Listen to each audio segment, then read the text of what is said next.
할렐루야. 우리 예수님 부활하셨습니다. 예수님이 부활의 첫 열매가 되셨으니 우리도 부활합니다. 우리 주님의 부활을 기뻐하고 송축하면서 우리 앞뒤 좌우에 계신 분과 한번 이렇게 인사하시면 좋겠습니다. 혹 온라인으로 예배드리시는 분들도 가족들과 함께 인사하시면 좋겠습니다. 예수님 부활하셨습니다. 우리도 부활합니다 하고 인사하시겠습니다.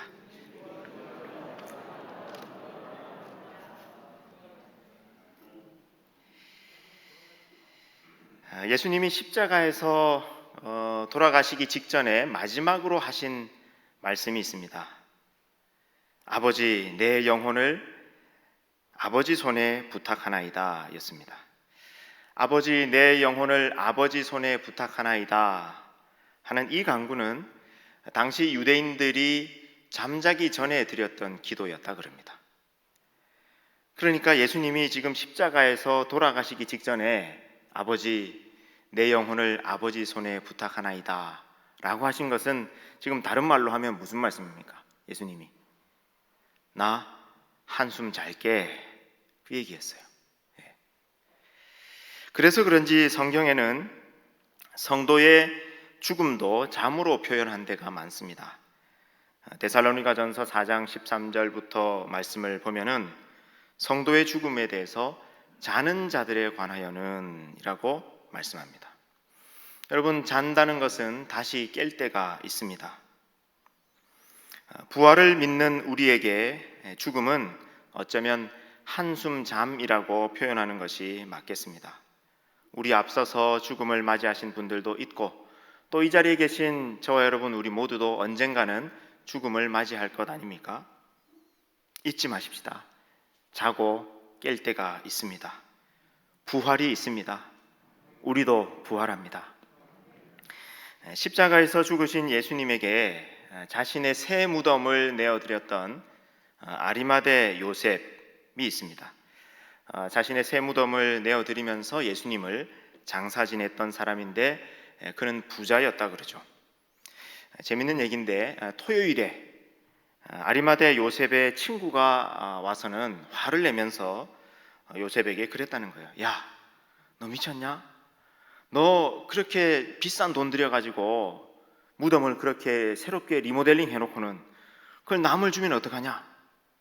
그랬더니 아리마대 요셉이 그랬다는 거예요. 아니, 며칠만 쓰신다 그래서 주말만 쓰신다 그래서 잠깐 빌려드렸지 뭐 그랬다는 거예요. 예수님의 부활을 송축하시면서 예배하시는 여러분, 부활의 기쁨, 부활의 능력, 부활의 소망이 가득하시기를 우리 주님의 이름으로 축원합니다. 여러분, 교회에서 하나님과 관계되어 우리가 쓰는 말 중에서 제일 많이 쓰는 단어가 무엇일까요? 기독교에서 가장 중요하게 쓰이는 단어가 무엇일까요? 두말할 나위 없이 믿음입니다. 믿음이 참 중요합니다. 믿는다 하는 것은 기독교인의 정체성입니다. 기독교인을 일컬어서 신자 혹은 믿는 자라고 이야기합니다. 기독교인이 아닌 사람을 불신자, 믿지 않는 자라고 얘기합니다. 그리고 기독교인으로 살아가는 것을 우리는 믿음 생활한다 혹은 신앙 생활한다 그럽니다. 훌륭한 기독교인을 보고서는 저 사람 참 믿음 좋다 그렇게 얘기합니다. 확실히 믿음은 기독교의 핵심 단어가 분명합니다. 우리가 믿을 때 그 믿음으로 말미암아 하나님으로부터 의롭다 하심을 얻습니다. 믿음으로 구원을 받습니다. 믿음으로 성령을 받습니다. 믿음으로 하나님의 자녀가 됩니다. 믿음으로 질병이 낫는 기적이 일어납니다. 믿음으로 기도가 응답됩니다. 믿음으로 복을 받습니다. 믿음으로 하나님을 기쁘시게 할 수 있습니다. 그러므로 믿음은 참으로 중요합니다. 믿음은 아무리 강조해도 지나치지 않습니다. 믿음이 하도 중요하기 때문에 어떤 사람들은 믿습니다 이렇게 얘기하지 않고 믿습니다 이렇게 얘기를 합니다. 너무 중요하기 때문에. 그런데 여러분, 이거 생각해 본 적 있습니까? 믿음이 중요하다는 것 알겠고 그래서 늘 믿습니다, 믿습니다, 믿음, 믿음 그러는데 도대체 뭘 믿는다는 겁니까? 우리가 하나님을 믿습니다라고 했을 때 그 믿음은 어떤 하나님을 믿는 믿음입니까? 우리가 믿는다고 했을 때 그 믿음의 내용이 무엇인지 모르고 믿으면 안 됩니다. 여러분, 우리가 믿는 믿음의 내용을 확인하는 것은 대단히 중요합니다. 뭘 믿는지 모르고 무조건 믿는 것은 맹신이고 또 잘못 믿는 것은 미신입니다. 그런데 맹신과 미신은 불신만큼이나 나쁩니다. 우리가 무엇을 믿느냐라고 하는 이 질문은 내가 믿습니다라고 답하기 전에 반드시 물어야 하는 질문입니다. 자, 그러면 우리가 믿는 이 믿음의 내용이 무엇인지를 알려면 여러분 누구를 만나면 되겠습니까? 믿음에 관해서 우리가 물어보려면 성경 인물들 중에서 누구에게 물어보면 제일 정확하겠습니까? 우리 믿음의 조상 아브라함이겠죠. 아브라함은 그 별명 자체가 믿음의 조상이지 않습니까? 아브라함은 그 인생 전체가 믿음으로 시작되었고 믿음으로 점철되었으며 믿음으로 귀결되었습니다. 그는 명실상부 믿음의 사람, 믿음의 조상이었습니다. 오늘 본문 로마서 4장 16절은 믿음의 내용에 대해서 이야기하면서 믿음의 조상 아브라함을 만나보자고 말씀합니다. 우리 본문 16절입니다. 그러므로 상속자가 되는 그것이 은혜에 속하기 위하여 믿음으로 되나니 이는 그 약속을 그 모든 후손에게 굳게 하려 하심이라. 율법에 속한 자에게뿐만 아니라 아브라함의 믿음에 속한 자에게도 그러하니 아브라함은 우리 모든 사람의 조상이라.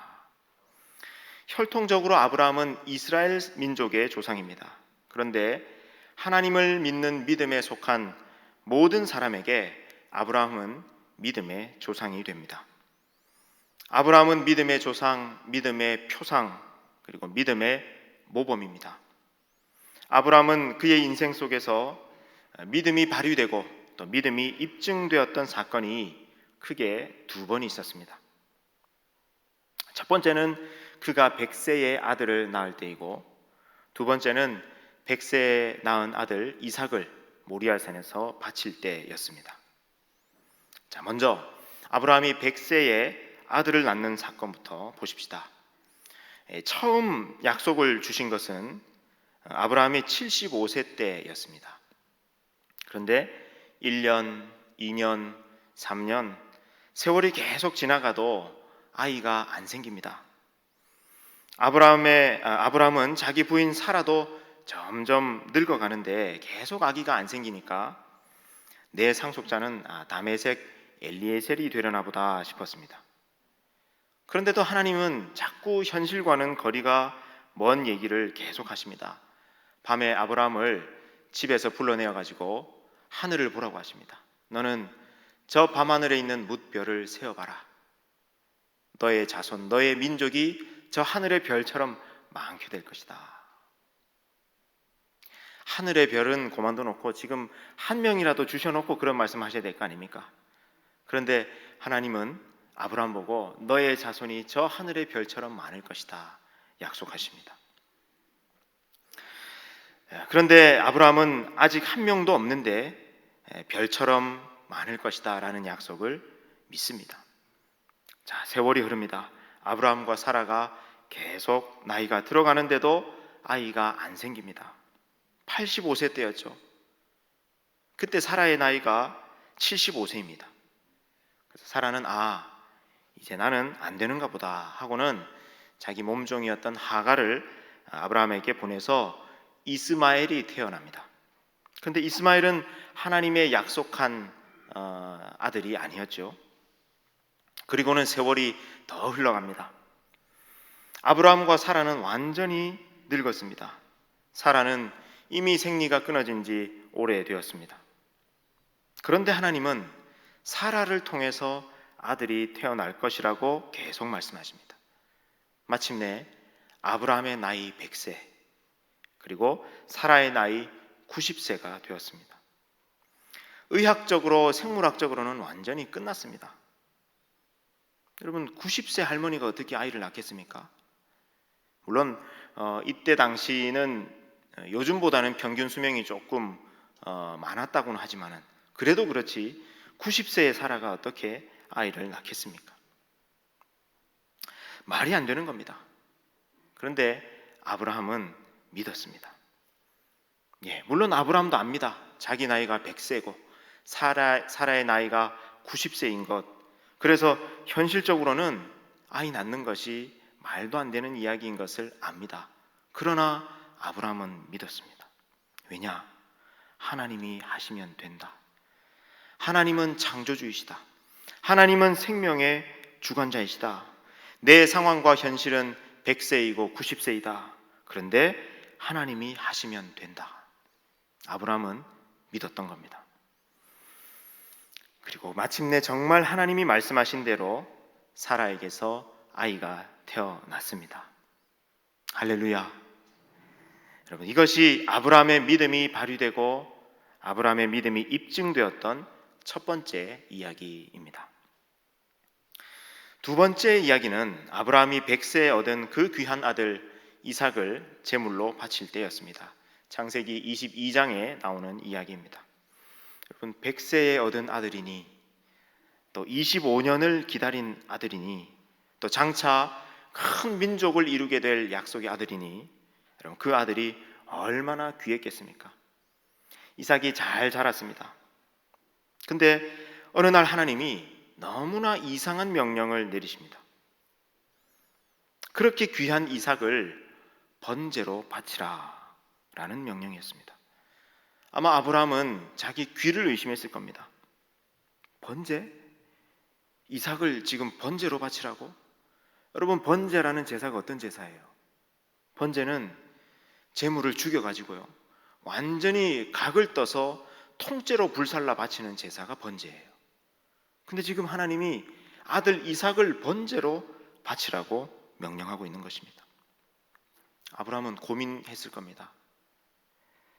아니, 100세에 얻은 이 아들을 번제로 바치라니, 그러면 이 아들을 통해서 많은 민족을 이루시겠다라고 하신 하나님의 약속은 어떻게 되는 건가? 사람을 제물로 바치는 이 인신제사는 하나님 아니라 저 이방신들, 이방 종교에나 있는 그런 것이지, 하나님께서 아들을 번제로 바치라고 한다니 이건 말이 안 된다. 아마 온갖 생각이 다 들었을 겁니다. 그런데 아브라함은 순종합니다. 브엘세바에서 예루살렘 모리아산까지 3일 길을 걸어서 갑니다. 여러분, 아브라함이 모리아산으로 떠날 때 아침 일찍 나섰다 그러죠. 그리고 아내 되었던 사라에게 이야기 안 합니다. 아마 사라에게 얘기했다가는 어떻게 됐겠습니까? 사라가 아브라함 보고 아마 나이가 너무 많이 드셔서 그렇다 그러면서 아마 말렸을 거예요. 절대로 아들을 안 내놨을 거예요. 사라가 의논하지 않습니다. 아침 일찍 출발합니다. 여러분, 얼마나 이 아브라함이 결연한 마음으로, 그리고 이거는 반드시 순종하겠다는 다짐으로 집을 나섭니다. 예루살렘으로, 이 모리아산으로 점점 다가올 때쯤에 또 이 아들이었던 이삭이 이렇게 질문합니다. 아빠, 번제에 쓸 나무도 있고 불도 있는데 제물인 어린 양은 어디 있습니까? 이렇게 묻습니다. 아비 마음을 완전히 찢어놓는 질문이죠. 본래 대답은, 정직한 대답은 뭡니까? 네가 제물이야. 근데 차마 그렇게 말 못하죠. 뭐라고 답합니까? 하나님께서 친히 준비해 주실 거야. 가보자. 그리고는 이제 거의 모리아산까지 다 도착을 했습니다. 이삭에게 이 번제 제단에 쓸 나무를 지우고 갑니다. 여러분, 이때 이삭의 나이가 몇 살쯤 되었을 것 같습니까?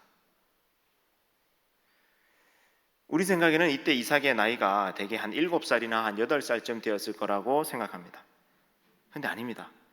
여러분, 요세푸스라고 하는 역사가는 이때 이삭의 나이가 25세쯤 됐을 거라고 기록하고 있습니다. 아브라함이 제단을 쌓습니다. 그리고는 아들 이삭을 밧줄로 묶습니다. 저는 이 장면에서 참 아브라함도 아브라함이지만은 이삭의 믿음, 이삭의 순종이 또 더 놀라워요. 여러분, 지금 아브라함이 몇 살입니까? 125세. 그리고 이삭은요? 25세. 여러분, 25세 청년이 125세 아버지가 이렇게 밧줄을 묶고 있으면요, 여러분 사실 힘을 쓰려고 그러면 이 아버지 이거 뭐 하는 겁니까? 왜 저를 묶고 이럽니까? 하면서 도망가 버리면요, 125세 아버지가 어떻게 쫓아갑니까? 근데 이 이삭은 그냥 묵묵히 그 아버지가 밧줄을 묶고 있는데 순종하고 있습니다. 자, 그리고는 아브라함이 칼을 들어서 이삭을 찌르려고 합니다. 그러자 하나님이 깜짝 놀라가지고 아브라함아, 아브라함아 다급하게 부르십니다. 여러분, 아브라함이 이때 이삭을 칼로 찌르려는 신용만 했을까요? 아니에요. 진짜 찌르려고 한 겁니다. 그리고 얼마나 또 빠르게 순종하려고 했던지 하나님이 다급하셔가지고는 아브라함아, 아브라함아 하고 급히 부르십니다. 그리고 나서는 이제야 내가 하나님 여호와를 경외하는 줄 알겠다. 그리고 내가 이삭 대신 순양을 준비해 놨다. 그리고 여호와 이레다 하는 그 해피엔딩의 스토리는 우리가 잘 압니다. 자, 여러분, 아브라함은 도대체 어떻게 이럴 수 있었을까요? 어떻게 100세에 얻은 그 아들을 하나님께 바칠 수 있었을까요? 아무리 하나님의 명령이어도 말입니다. 더구나 하나님의 약속과는 충돌되는 것 같은 그 명령을 어떻게 아브라함은 순종할 수 있었을까요? 아브라함은 도대체 무슨 특별한 믿음이 있었길래 100세에 얻은 그 아들을 번제로 바칠 수 있었을까요? 아브라함은 믿었던 겁니다. 하나님이 생명의 주이시다. 하나님이 창조주이시다. 하나님은 생명을 창조하신다. 하나님은 그럴 능력이 있는 분이시다. 아브라함은 경험했습니다.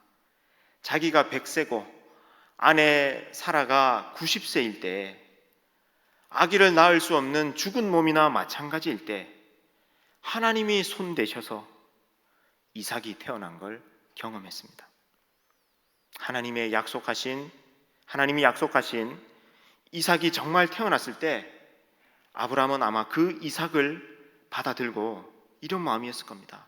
아, 하나님은 죽은 몸을 살리시는 분이시구나. 하나님은 약속하신 것을 반드시 이루시는 분이시구나. 하나님은 없는 것을 있는 것으로 부르시는 분이시구나. 그런데 하나님이 지금 그 이삭을 번제로 바치라고 하신다. 죽이라고 하신다. 그런데 이 아들을 통해서 동시에 이 아들을 통해서 큰 민족을 이루겠다고 약속하신다. 아브라함이 이렇게 정리가 됐던 거예요. 아, 그러면 내가 이삭을 번제로 바쳐도, 이삭을 죽여 번제로 바쳐도 하나님께서 어떻게든 살려내시겠네. 아브라함은 그걸 믿었던 겁니다. 유명한 히브리서의 믿음장이라고 알려져 있는 히브리서 11장은 이때 아브라함의 마음을 이렇게 기록합니다. 아브라함은 시험 받을 때에 믿음으로 이삭을 드렸으니 그는 약속을 받은 자로 돼 그 외아들을 드렸느니라. 그에게 이미 말씀하시기를 내 자손이라 칭할 자는 이삭으로 말미암으리라 하셨으니 그가 하나님이 능히 이삭을 죽은 자 가운데서 다시 살리실 줄로 생각한지라. 비유컨대 그를 죽은 자 가운데서 도로 받은 것이니라. 아멘. 아브라함이 뭘 믿었다고요? 내가 이삭을 죽여 번제로 바쳐도 하나님이 이 이삭을 다시 살리신다. 아브라함이 믿었던 하나님은 어떤 하나님이에요? 부활의 하나님입니다. 아브라함은 하나님은 능력 많은 분이시다. 하나님은 죽은 자를 살리시는 분이시다. 하나님은 생명을 창조하는 분이시다. 하나님은 부활의 하나님이시다. 이걸 믿었습니다. 오늘 본문 로마서 4장 17절 말씀을 보십시오. 기록된 바 내가 너를 많은 민족의 조상으로 세웠다 하심과 같으니 그가 믿은 바 하나님은 어떤 하나님이라고요? 죽은 자를 살리시며 없는 것을 있는 것으로 부르시는 이시니라. 아멘. 여러분, 이 로마서 4장 17절이 너무너무 중요합니다. 로마서에는 참 중요한 구절들이 많습니다만 로마서에서 제일 중요한 구절을 뽑으라 그러면은 물론 많이 고민될 것 같긴 합니다만 저는 이 말씀을 꼽고 싶어요. 로마서 4장 17절, 특히 여러분 그가 믿은 바 하나님은 거기 뒤에 거기부터 줄을 그어 놓으십시오. 그가 믿은 바 하나님은 죽은 자를 살리시며 없는 것을 있는 것으로 부르시는 이시니라.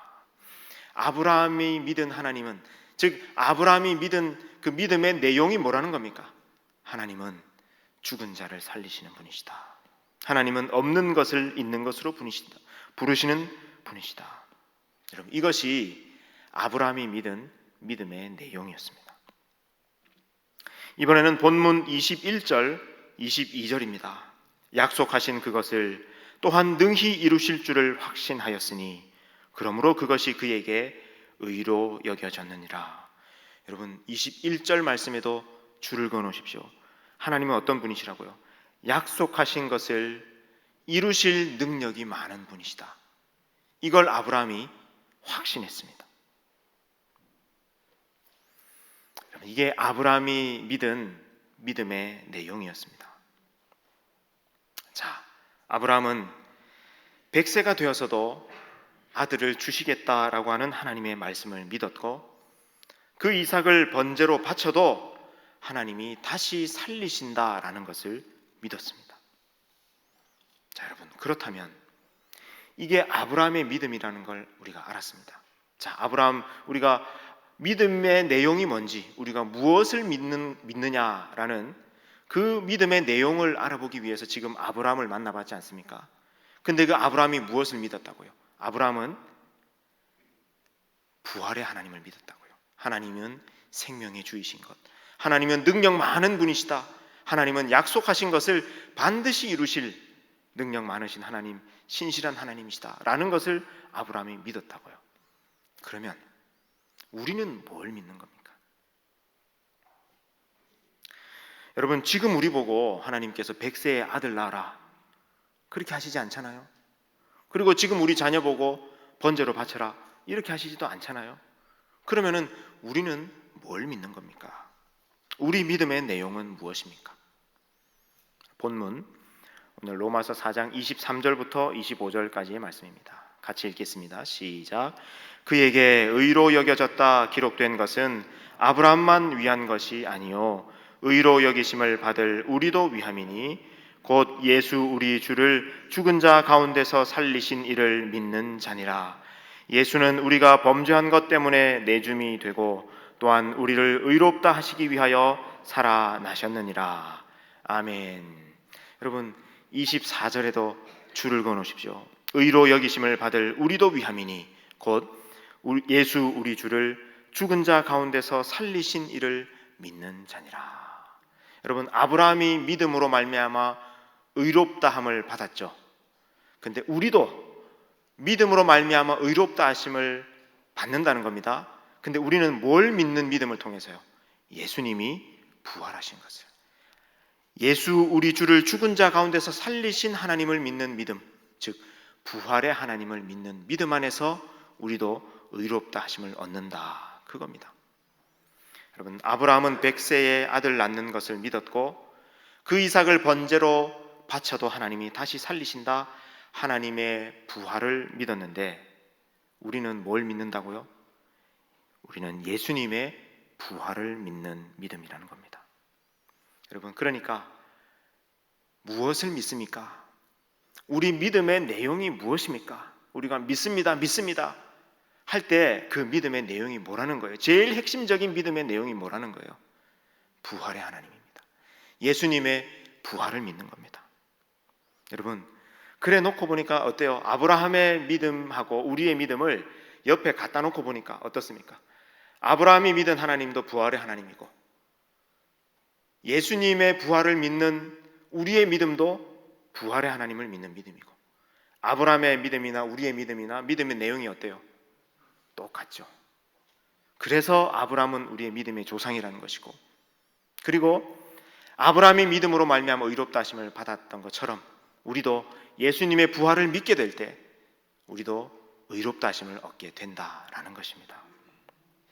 여러분, 무엇을 믿습니까? 우리 믿음의 내용이 무엇입니까? 부활의 하나님입니다. 여러분, 정말 부활의 하나님을 믿습니까? 예수님의 부활을 보고 아브라함처럼 하나님은 생명의 주관자이시다. 하나님은 생명을 창조하는 분이시다.